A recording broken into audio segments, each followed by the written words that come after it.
السلام علیکم ورحمۃ اللہ وبرکاتہ۔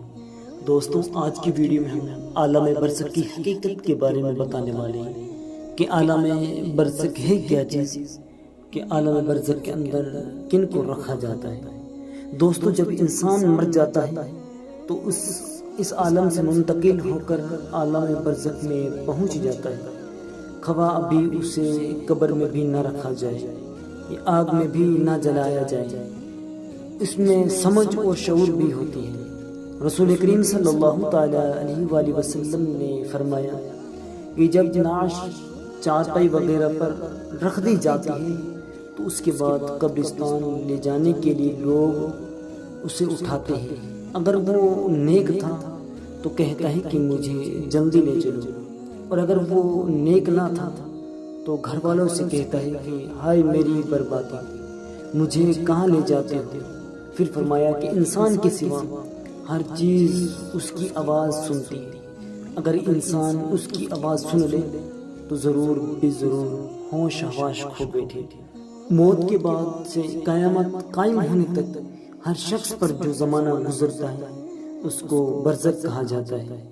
برزخ کے لغوی معنی پردہ اور آڑ کے ہیں، چونکہ یہ زمانہ دنیا و آخرت کے درمیان ایک آڑ ہوتا ہے، اس لیے اسے برزخ کہتے ہیں۔ عام انسان اپنے مردوں کو دفن کرتے ہیں، اس لیے حدیث شریف میں برزخ کی راحت یا عذاب کے بارے میں قبر ہی کے لفظ آتے ہیں۔ اس کا یہ مطلب نہیں کہ جن انسانوں کو آگ میں جلا دیا جاتا ہے یا پانی میں جو بہا دیا جاتا ہے وہ برزخ میں زندہ نہیں رہتے۔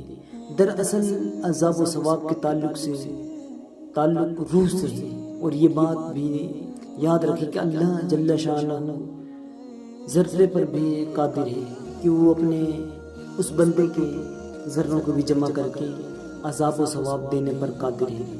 حدیث شریف میں ہے کہ پہلے زمانہ میں ایک شخص نے بہت زیادہ گناہ کی اپنی زندگی کے اندر۔ جب وہ مرنے لگا تو اس نے اپنے بیٹوں کو وصیت کی کہ جب میں مر جاؤں تو مجھے جلا دینا اور میری راکھ کو آدھی خشک میں اڑا دینا اور آدھی سمندر میں بہا دینا۔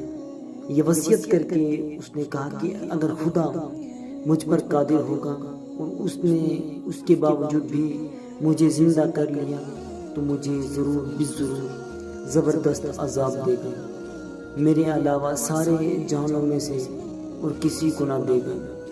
جب وہ مر گیا تو اس کے بیٹوں نے ایسا ہی کیا جیسے اس نے وصیت کی تھی۔ پھر اللہ تبارک و تعالیٰ نے سمندر کو حکم دیا کہ اس شخص کے جسم کے سارے زخموں کو جمع کر دے۔ سمندر نے اپنے اندر کے سارے زخموں کو جمع کر دیا، اور اسی طرح خشکی کو حکم دیا، اس نے بھی اس شخص کے جسم کے سارے ذروں کو جمع کر دیے۔ سارے ذرے جمع فرما کر اللہ تبارک و تعالیٰ نے اسے زندہ فرمایا۔ تو اس شخص سے فرمایا کہ تو نے ایسی وصیت کیوں کی؟ اس نے عرض کیا کہ اے میرے مالک و مولا، میں نے تیرے ڈر کی وجہ سے ایسا کیا، اور آپ خوب جانتے ہیں۔ اللہ تبارک و تعالیٰ نے اسے بخش دیا۔ حدیث شریف کی روایت سے یہ بھی معلوم ہوتا ہے کہ مومن بندے برزخ میں ایک دوسرے کی زیارت بھی کرتے ہیں، اور اس عالم سے جانے والے یہ بھی دریافت کرتے ہیں کہ فلاں کا کیا حال ہے اور فلاں کس حال میں ہے۔ حضرت سعید بن زبیر رضی اللہ تعالی عنہ فرماتے ہیں کہ جب مرنے والا مر جاتا ہے تو برزخ میں اس کی اولاد اس کا اس طرح استقبال کرتی ہے جیسے دنیا میں کسی باہر سے آنے والے کا استقبال کیا کرتی ہے۔ حضرت ثابت بن بنانی رحمۃ اللہ تعالی فرماتے ہیں کہ جب مرنے والا مر جاتا ہے تو عالم برزخ میں اس کے عزیز و اقارب جو پہلے مر چکے ہیں اسے گھر لے آتے ہیں اور آپس میں مل جل کر اس کی خوشی کا اظہار کرتے ہیں اور اس کی خوشی بانٹتے ہیں، جو دنیا میں کسی باہر سے آنے والے کا استقبال کیا کرتے ہیں۔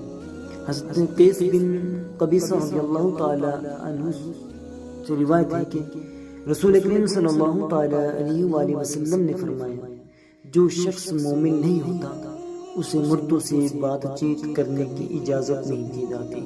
اللہ تبارک و تعالیٰ کے بارے میں دعا ہے کہ اللہ رب العزت ہمیں اس دنیا کے اندر نیک بنا کر رکھے، کیونکہ جب ہم نیک رہیں گے، اگر ہم گنہگار نہیں ہوں گے تو جب ہم اس دنیا سے پردہ فرما چکیں گے تو ہم عالم برزخ کے اندر جائیں گے. جو ہمارے رشتہ دار عزیز و اقارب جو ہمارے گھر سے انتقال کر گئے ہیں وہ ہمارا استقبال کریں گے، وہ ہمارے سے بات چیت بھی کریں گے. اگر ہم گنہگار ہوں گے تو عالم برزخ کے اندر ہمیں کسی بھی بندے سے بات چیت کرنے کی اجازت نہیں دی جائے گی. تو اس لیے اللہ کے بارگاہ میں دعا ہے کہ اللہ رب العزت ہم سب کو جب تک دنیا میں رکھے ایمان پر قائم رکھے، جب کہ اس دنیا سے ہمارا ہو سفر تو لبیک لا الہ الا اللہ محمد رسول اللہ. السلام علیکم.